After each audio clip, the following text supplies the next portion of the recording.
섬길 것이니라. 아멘. 네, 한 번 더 눌러줄래요?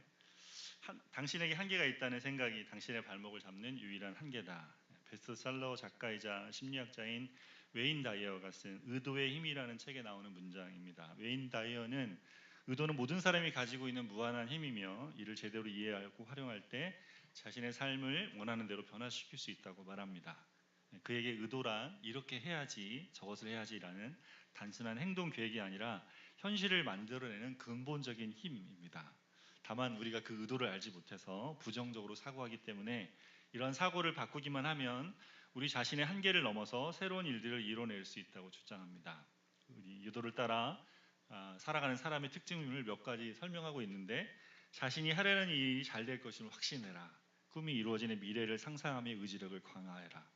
실패마저 의도의 일부임을 받아들여라. 주위에 흔들리지 않고 평정심을 유지하라. 일곱 번째 보니까 애쓰지 않고도 부와 행복을 누리며 살아가라, 이렇게 이야기합니다. 뭔가 우리에게 굉장히 새로운 개념을 주는 것 같은데, 애쓰지 않고 부와 행복을 누리며 살아라, 이게 가능한 겁니까? 애쓰지 않고? 네. 현실적으로는 쉬워 보이지 않는 거죠. 네. 이런 의도에 대한 생각은 어디서 온 걸까요? 이 의도, 도대체 이거 뭐야 이게? 네. 책의 부제목 보니까 당신이 이미 가지고 있는 성공의 능력, 이렇게 되어 있습니다. 이런 생각은 이 세상이 신이고, 그래서 신적인 힘이 작동해서 나 자신 너머에 있는 의도를 따라 살아가며 우리가 가진 한계를 넘어서고 우리가 이루고 싶은 것을 이루며 살 수 있다고 말하는 이 범신론적인 생각에서 온 것입니다. 근데 사실 여기다가 우리 하나님을 믿으며 이걸 넣으면 굉장히 뭔가 이렇게 맞는 이야기 되는 것 같은데, 그래서 웨인 다이어가 쓴 이 사람은 그 행복한 이기주의자라는 책을 썼는데, 이게 1억 권 정도가 팔렸대요. 그래서 작년에 이 책이 번역됐는데 이 책도 많은 사람이 읽고 있는 것 같습니다. 그러니까 자기 개발이라는 명목으로 사람들에게 새로운 생각을 주는 것 같지만 마치 신기루처럼 실제에 닿지 않는 생각들을 우리에게 읽을 때 이게 유익한 것 같지만 삶에 겪게 되는 여러 가지 상황들 앞에서는 그렇게 큰 도움이 되지 못할 것을 보게 됩니다. 여러분, 복음을 믿는 우리 그리스도인들도 의도를 믿고 살아갑니다. 의도를 믿고 살아갑니다. 우리는 인격이신 삼위 하나님께서 가지신 뜻과 의도를 따라 행하시는 것을 믿으며 살아갑니다. 말씀을 통해 전해주시는 하나님의 의도와 그것을 이루어 가시며 이루실 것을 믿음으로 바라며 살아갑니다. 오늘 본문에는 애굽에 임한 재앙이 나옵니다. 10가지 재앙 중에서 7번째 재앙인 우박 재앙이 나옵니다. 여러분, 출애굽기에 10가지 재앙이 나오죠. 그 10가지 재앙이 뭔지 아십니까? 어떤 순서로 된지 아십니까? 네, 그죠? 생각을 해봐야겠죠. 피는 기억이 나시죠? 지난번에 개구리도 기억이 나십니까? 이와 파리, 그리고 전염병과 종기, 이번에 우박과 메뚜기, 그리고 흑암과 장자의 재앙이 있습니다. 10개나 되는데 출애굽기 사실 할 때마다 10개 외워야 되나? 순서가 뭐였지? 계속 생각이 들지 않습니까? 이 순서를 다 기억하는 것도, 순서대로 기억하는 것도 쉽지는 않습니다. 주님이 이걸 기억해라라고 우리한테 하신 걸까요? 하나님이 왜 이렇게 한번 그냥 바로한테 재앙을 내려가지고 출애굽시켰다 그러면 되잖아요. 근데 왜 이게 10번이나 이렇게 계속 하면서 이렇게 하셨을까? 이런 생각이 좀 듭니다. 하나님께서 이 본문 속에서 잘 보면 하나님이 갖고 계신 뜻과 의도가 조금씩 다르게 나옵니다. 이 재앙을 통해서 나는 이렇게 하리라 이야기하시거든요. 그래서 하나님이 어떤 의도를 가지고 이 재앙 10가지를 이렇게 보이신 걸까요? 그리고 이것을 통해 우리에게 알게 하시는 건 또 뭘까요? 오늘은 애굽의 재앙 속에 있는 하나님의 의도라는 제목으로 본문을 통해 주신 은혜를 함께 나누기를 원합니다. 첫 번째, 애굽 재앙 속에 있는 하나님의 의도는 하나님의 이름이 온 땅에 전파되는 것이다. 13절에서 14절 말씀 한번 더 보겠습니다. 여호와께서 모세에게 이르시되 아침에 일찍이 일어나 바로 앞에 서서 그에게 이르기를 히브리 사람의 하나님 여호와의 말씀에 내 백성을 보내라. 그들이 나를 섬길 것이니라. 내가 이번에는 모든 재앙을 너와 내 신하와 내 백성에게 내려 온 천하에 나와 같은 자가 없음을 내가 알게 하리라 했습니다. 오늘 본문에 나오는 재앙은 우박재앙입니다. 우박재앙은 7번째 재앙입니다. 그동안 바로와 그의 신하와 애굽 백성들은 6번의 재앙을 겪었습니다. 물이 피가 되는 것을 겪었고, 개구리와 이가 그리고 파리가 들끓는 것을 겪었습니다. 그리고 돌림병과 악성 종기가 가축들과 사람들을 괴롭힘을 당하는 것을 경험했습니다. 오늘 본문에서 하나님께서 모세 아론에게 아침에 일찍 일어나 바로에게 가라고 하십니다. 첫 번째 재앙과 네 번째 재앙을 경고할 때도 아침에 일찍 일어나 바로에 가라고 했습니다. 아침에 왜 일찍 일어나야 됐을까요? 일찍 일어나야 돼 이렇게 하신 건가요? 아침에 일찍이 바로가 나일강에 나갔어요. 그 시간에 맞춰 나가라는 겁니다. 바로는 아침마다 나일강의 신 하피에게 제사를 드리러 나갔습니다. 6번까지 지금까지 재앙을 겪어도 바로는 아직도 나일강의 신 하피에게 의지하며 히브리 신 여호와를 물리쳐 달라고 간구하기 위해서 나간 거죠. 여러분, 하나님 이렇게 말씀하시는 거 볼 때 그런 거잖아요. 7번째 재앙 앞에 아침에 일찍 나가라. 바로가 나갈 거니까. 우리가 볼 때는 어리석어 보이지만 바로는 우상을 섬기는 사람의 전형적인 모습을 보여주고 있습니다. 우상을 섬기는 헛된 마음은 우상이 능력이 없어 헛된 줄 알고도 버리지 못하고 끝까지 붙들고 섬기는 것이죠. 하나님은 바로 이 모습을 보시며 14절에 내가 이번에는 모든 재앙을 내리겠다고 하십니다. 앞에 6가지 재앙은 예비적인 것이었다면 이제는 사람의 목숨을 앗아갈 수 있는 정말 큰 재앙이 될 거라고 말씀하시는 것이죠. 우박은 애굽 사람들이 섬기던 하늘의 신인 누트와 대기의 신인 슈의 무력함을 보여주는 것입니다. 실제로 우박장은 정말 대단한 것이었습니다. 23절에서 25절을 보면 하늘에서 번개가 번쩍이고 우레소리가 나면서 우박이 사람과 짐승과 밭의 채소를 치고 나무를 꺾었다라고 되어 있습니다. 치다라는 낙하라는 단어를 썼는데 주로 전쟁에서 상대를 죽일 때 사용되는 단어입니다. 이 우박으로 인해서 사람들과 짐승들과 채소가 상하고 죽게 될 거라고 말씀하는 거죠. 여러분, 이런 우박이 실제로 내릴까요? 여러분, 사진 한번 보시겠습니까? 지난 4월과 5월에 미국 남부지방에 골프공만한 우박이 내려서 이런 큰 피해를 봤습니다. 여름을 두고 내린 우박 폭풍에 차량이 파손되고 집이 망가지는 큰 어려움을 겪었습니다. 미국만 그런 게 아니고 우리나라에도 내렸어요.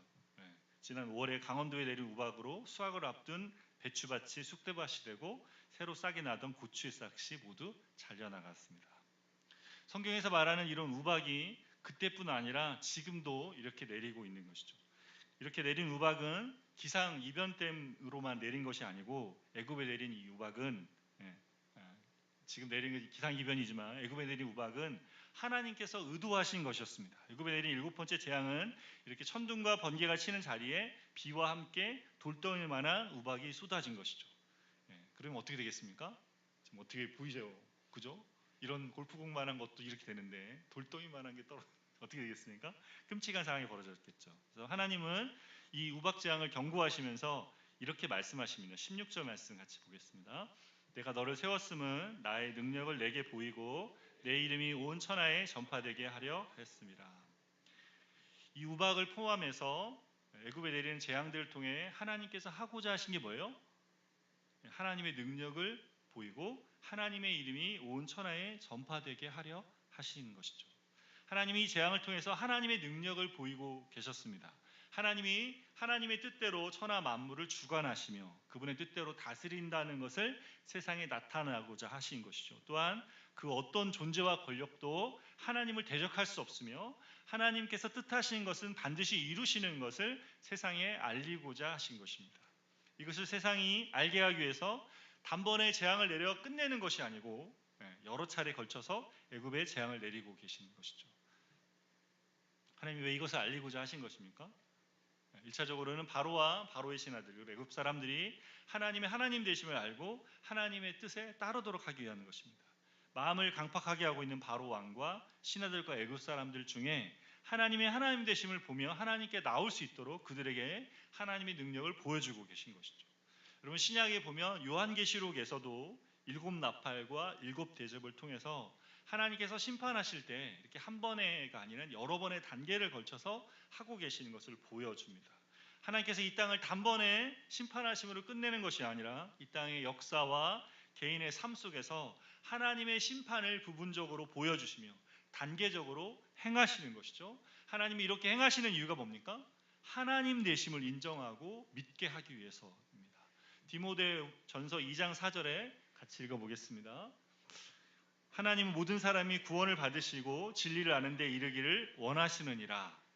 베드로후서 3장 9절에 주의 약속은 어떤 이에 더디다고 생각하는 것 같이 더딘 것이 아니라 오직 너희를 대하여 오래 참으사 아무도 멸망치 않고 다 회개하게 이르기를 원하시느니라.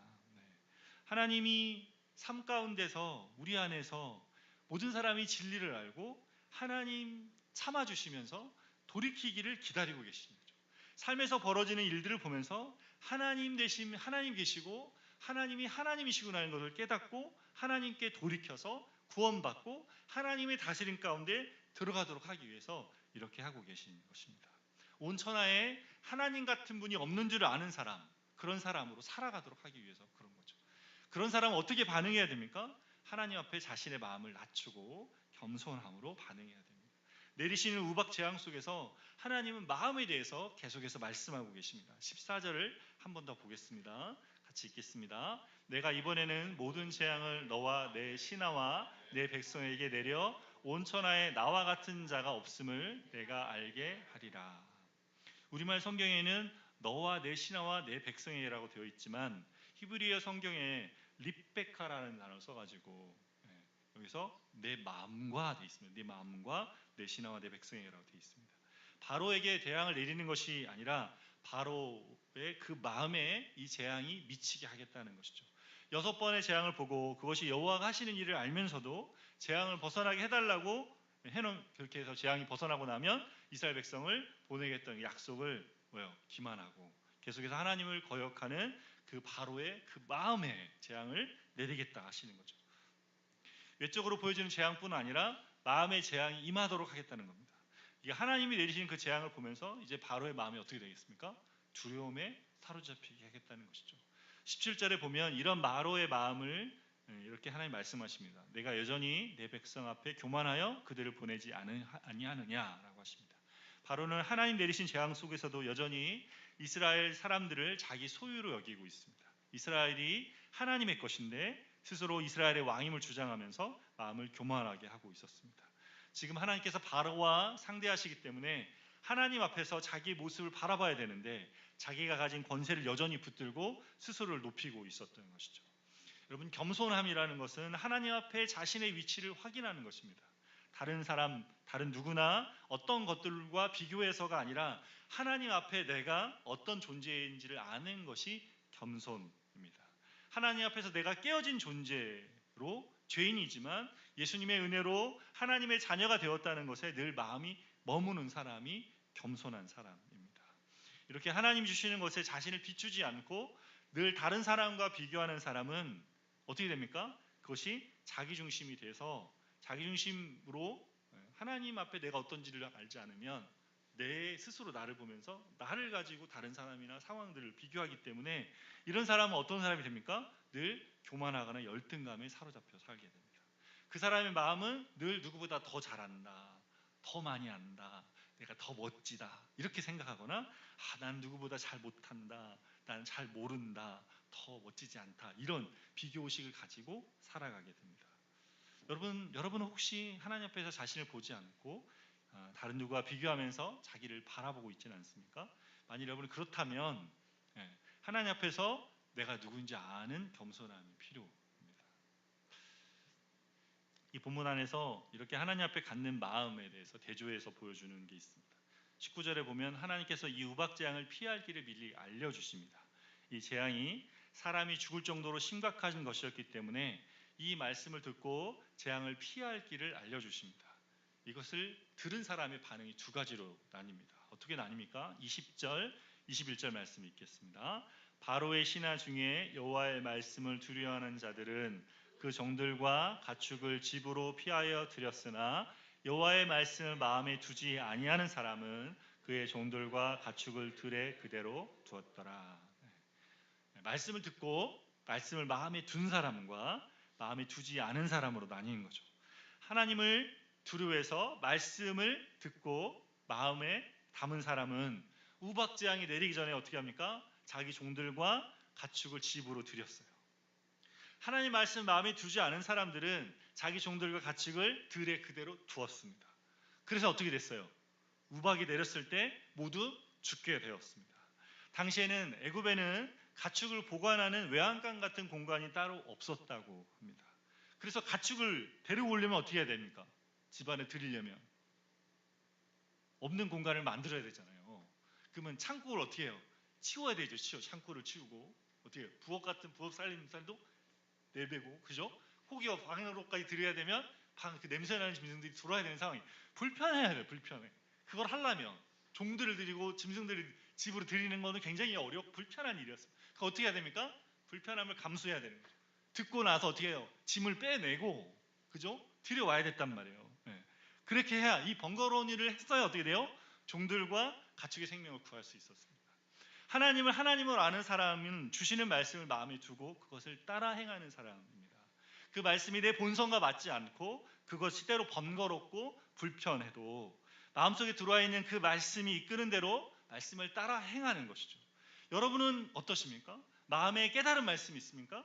복음의 은혜를 따라 여러분의 삶을 조종하며 살고 있습니까? 복음 안에 허락하신 은혜와 말씀하신 자리에 우리 자신을 맡겨드리면서 그것을 따라 온천하에 하나님 같은 분이 없는 줄 알아서 주님을 경외하며 살고 있습니까? 아니면 혼자서 삶의 주인이 되거나 마음의 탐심으로 욕망으로 사로잡힐 때 방탕함과 이기심의 자신을 내어주며 그렇게 살고 있습니까? 우리는 그렇게 살 수 없는 사람들이죠. 십자가에 옛사람이 죽었고 그리스도 안에서 새롭게 살아난 심령을 따라 의의 병기로 우리 자신을 들이며 사는 사람들입니다. 이렇게 들이며 살아가야 되는 거죠. 그렇죠? 하나님이 온천하에 하나님 같은 분이 없는 줄 아는 사람은 그것을 따라 살아갑니다. 날마다 복음이 주는 은혜를 감사하며 겸손히 하나님의 사람으로 살아가는 저 여러분 되시기를 바랍니다. 두 번째로 애굽의 재앙 속에 있는 하나님의 의도는 하나님의 구원이 후대에 전해지기 위함입니다. 바로는 우박 재앙 속에서도 마음을 여전히 강팍하게 했습니다. 이제 하나님은 바로에게 8번째 메뚜기 재앙을 경고하십니다. 이 재앙을 가운데 하나님께서 의도하신 바를 하나 더 말씀하십니다. 10장 2절 말씀을 같이 읽어보겠습니다. 내가 애굽에서 행한 일들 곧 내가 그들 가운데서 행한 표징을 내 아들과 내 자손의 귀에 전하기 위함이라. 너희는 내가 여호와인 줄 알리라. 하나님께서 애굽에 행한 표징들은 모세의 아들과 모세의 자손의 귀에 전하게 하기 위함입니다. 이게 아들과 아들의 아들, 자손이라는 표현이 아들과 아들로 돼 있어요. 이 표현 속에 이스라엘의 모든 민족뿐 아니라 계속 내어지는 후손이죠. 지금의 하나님께 택함 받은 모든 성도까지 전해지기 위함이라고 말하는 거죠. 애굽의 행한 표현들을 통해서 하나님께서는 언약을 이루시고 자기 백성을 보호하시며 구원하시는 분이라는 것을 오고 오는 세대에 전하도록 하게 하시는 것입니다. 여러분, 하나님께서 이 재앙 속에서 어떻게 이스라엘 백성을 보호하셨습니까? 애굽 땅에 재앙이 내릴 때 어떻게 했어요? 이스라엘 사람들이 머물고 있는 고센 땅은 따로 구별하여 보호하셨습니다. 네 번째 파리 재앙부터 이스라엘 사람들이 고센 땅에는 재앙이 임하지 않았어요. 전염병과 악성 종기 재앙에서도 고센 땅에 있는 가축과 사람을 보호하셨습니다. 9장 6절에 보면 애굽 왕 바로가 그것을 듣고 나서 믿어지지 않으니까 야 정말 그런지 가서 봐라. 사람을 보내서 확인했다라고 되어 있어요. 이 재앙들뿐 아니라 우박 재앙에서도 메뚜기 재앙에서도 보호하셨고 심지어 흑암의 재앙에서도 고센 땅만은 광명이 비추고 있게 하셨습니다. 하나님께서 이렇게 하나님 백성을 능력으로 보호하신다는 것을 표징으로 주셨습니다. 앞에서 있었던 우박 재앙 속에서도 마음에 두려움이 생긴 바로가 모세와 아론을 부립니다. 자신이 하나님께 범죄했다는 것을 인정하면서 하나님께 우박을 그치게 해달라고 기도해달라고 요청합니다. 그러자 모세가 9장 29절과 30절에 이렇게 말합니다. 같이 읽어보겠습니다. 9장 29절 같이 읽겠습니다. 모세가 내 성에서 나가서 내 손을 여호와를 향하여 펴리니 그리하면 우레소리가 그치고 우박이 다시 있지 아니할지라. 세상이 여호와께 속한 줄을 왕이 알리이다. 모세가 바로를 떠나 성에서 나가 여호와를 향하여 손을 펴매 우레소리와 우박이 그치고 비가 땅에 내리지 아니하니라. 모세가 바로에게 이 말을 할 당시에 애굽 전역에 천둥이 치고 번개가 번쩍이며 큰 돌들 같은 우박이 마구 내리고 있었어요. 여러분 바로의 궁전도 예외가 아니었죠. 내리고 있었습니다. 근데 지금 모세가 뭐라고 말하는 거예요? 29절에 내가 나가서 내 손을 여호와께 향해서 펴면 우레소리가 그치고 우박이 그칠 거다 했습니다. 그럼 모세가 지금 애굽 궁전을 나가면 어떻게 됩니까? 내리고 있다니까. 위험하잖아요. 그죠? 어디를 나갑니까 지금? 네, 나가서 내가 나가서 펴겠다 했어요. 모세가 지금 뭘 바라고 있습니까? 하나님께서 이 재앙 속에서 고센 땅에 이스라엘 백성을 지켜주듯이 하나님의 뜻을 행하는 모세도 지켜주시고 보호할 것을 믿고 나가고 있습니다. 33절 보니까 모세가 바로를 떠나 성에 나가서 여호와를 향하여 손을 펴매 우레소리와 우박이 그치고 비가 땅에 내리지 아니하니라 말씀합니다. 바로가 이러한 것들이 이스라엘 백성과 우리가 믿고 있는 우리가 전해져야 될 하나님의 표징입니다. 실제로 성경 곳곳에서 하나님께서 애굽에서 행하신 일들이 계속해서 들려지면서 하나님을 믿는 일과 아는 일을 격려하는 것을 보게 됩니다. 신명기 11장에서 출애굽해서 광야 40년을 보낸 세대에게 이 일을 기억할 것을 권하는 자리에서 이렇게 말씀합니다. 신명기 11장 2절, 3절, 7절을 민주가 한번 읽어보겠습니다. 민주가 한번 11장 2절부터 읽어보겠습니다.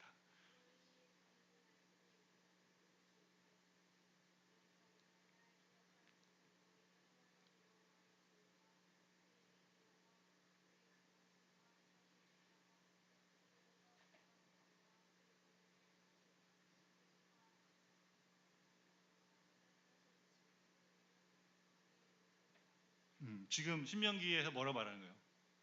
하나님께서 애굽에서 바로에게 행한 이적을 너희에게 보셨다 말합니다. 신명기가 언제입니까? 출애굽해서 이제 가나안 땅 들어가기 전에 다시 말씀 들려주는 거 아니에요? 이때 다시 하나님 하신 일들을 다시 듣게 했습니다. 시편 78편 아사베 시와 시편 105편에도 나오고 시편 136편에서도 이렇게 이야기합니다. 1절, 11절, 12절 하은이가 읽어보겠습니다.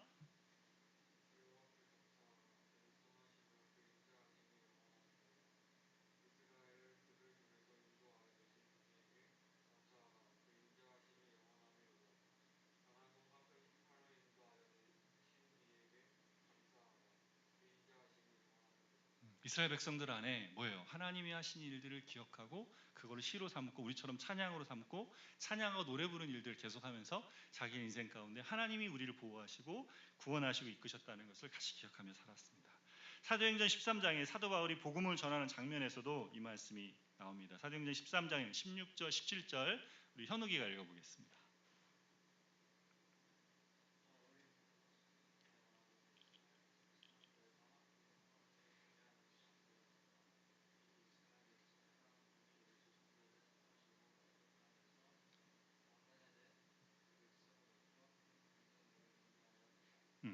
사도 바울이 뭐예요? 이스라엘 백성들에게 과거를 기억하고 역사를 하나님이 우리에게 행하신 구원의 역사를 이야기하면서 복음을 전하는 일을 지금 여기서 하고 있는 것이죠. 이렇게 애굽에 행한 하나님의 능력과 보호하심이 세대를 통해 전해지면서 하나님 백성들이 하나님을 섬기는 것을 격려했습니다. 또한 이스라엘이 범죄에서 하나님을 떠났을 때도 하나님의 성품과 행하신 일을 기억하며 하나님께 마음을 돌이키는 일을 하게 한 거죠. 그것을 기억하고 구원하시고 돌보시는 걸 기억하고 하나님께 돌이켜라 이렇게 이야기합니다. 우리 믿는 자들에게 하나님께서 하신 일들을 기억하는 것이 중요합니다. 오늘 애굽 재앙 가운데 표징을 행하신 하나님, 그 하나님은 변함도 없으시고 회전하는 그림자도 없으신 분이시죠. 애굽에서 능력과 기사로 자기 백성을 보호하고 인도하신 하나님은 지금도 예수님 안에 그분의 자녀된 저와 여러분을 변함없이 보호하시고 인도하고 계십니다. 돌덩어리 우박이 내리는 성 밖에 나가는 모세를 지키며 보호하신 하나님은 예수님 안에 있는 우리에게 뱀과 전갈을 밟으며 원수의 모든 능력을 제어할 권능을 주셨습니다. 누가복음 10장 19절에 말씀합니다. 애굽에 표징을 행하신 하나님께서 우리의 인생 가운데 행하신 일이 무엇입니까? 예수님의 십자가의 고난과 부활을 통해서 우리를 죄와 사망의 권세에서 구원해 주셨습니다. 예수님을 통해 이 표징을 우리에게 주셨어요. 그래서 고린도전서 1장 30절의 말씀처럼 너희는 하나님으로부터 나서 그리스도 예수 안에 있고 예수는 하나님으로부터 나와서 우리의 지혜와 의로움과 거룩함과 구원함이 되셨습니다.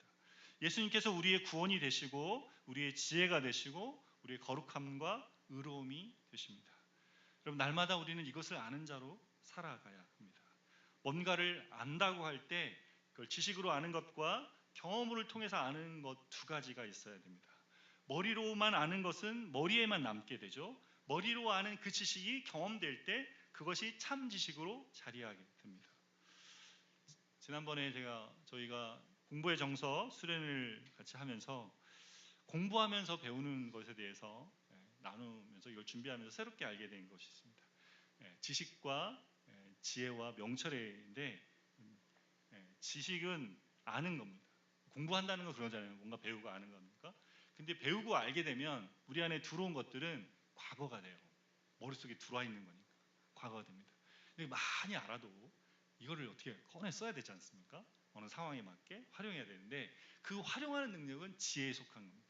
그래서 문제를 해결하고 그 지식이 어떤 상황에 어떻게 적용되는지 알고 행하는 것은 지혜에 속한 거예요. 그래서 지혜는 현재형입니다. 살아있는 겁니다. 그래서 활용해 쓰는 건데 하나 더 있어요. 여기까지 있는데 명철이라는 단어가 있습니다. 명철. 그 명철이라는 단어는 두 가지 뜻이 있는데 하나는 분별력이고 또 하나는 통찰력입니다. 통찰력은 본질, 존재와 본질을 뚫어보는 거예요. 그게 통찰력입니다. 거기에 있는 존재와 원래 의미가 뭔지를 아는 거예요. 이게 통찰력입니다. 분별력은 뭐냐면 선악을 분별하고 우선순위를 분별해요. 이 상황에서 뭐가 먼저고 뭐가 나중이고 뭐가 급하고 이런 거를 분별해서 아는 거죠. 이게 분별력입니다. 명철도 어떻게 해요? 이 지식과 지혜를 활용해서 그 상황들을 분별하고 그 상황들을 통찰하고 그래서 선택하고 행하는 것이기 때문에 이것도 현재형입니다.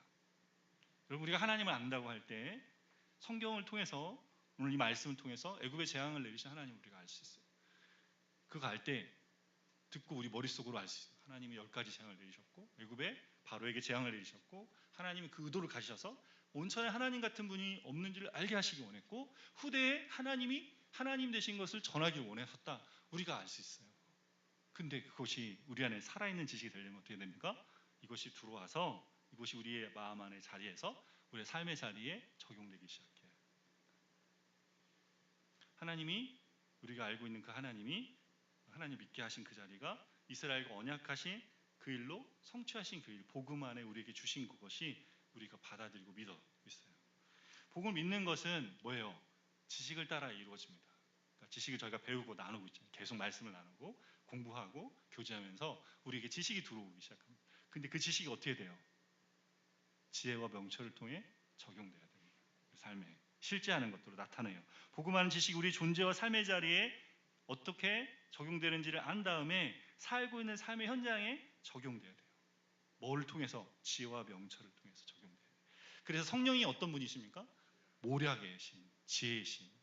그래서 한 아이가 이사야서에 말해서 한 아이가 예수님 날 때 성령으로 충만케 되신 것처럼 우리도 하나님 안에서 성령께서 깨닫게 하시는 지혜와 모략, 명철을 따라서 살아가면서 복음, 그분이 모든 것을 가르치시고 모든 걸 생각나게 하시기 때문에 그분 안에 그분이 깨닫게 하시는 것을 따라 우리 삶을 적용해 가는 거죠. 그렇게 우리 하나님이 어떤 분이신지를 경험하게 되고 그분과 관계하며 살아가게 되는 겁니다. 예수님을 통해 우리는 출애굽게 보이신 하나님의 역사가 우리 안에 자리하고 있음을 보게 돼요. 예수님은 가난한 자에게 복음을 주시고 눈먼 자를 다시 보게 하고 포로된 자에게 자유를 주셨습니다. 그분 안에 주신 하나님의 구원의 역사가 날마다 우리 삶에 실제합니다. 그분이 길이시고 생명이시고 그분이 진리시기 때문에 그분이 가시고 그분이 주신 것들을 따라 걸어가면 그것이 우리 삶에 실제하게 하는 거예요. 그분이 주신 말씀을 들은 사람은 그 말씀을 따라 자기 삶을 조정해야 됩니다. 들려온 말씀을 따르는 자에게는 구원과 평안과 안전이 있습니다. 말씀을 따르지 않는 자에게는 심판이 있습니다.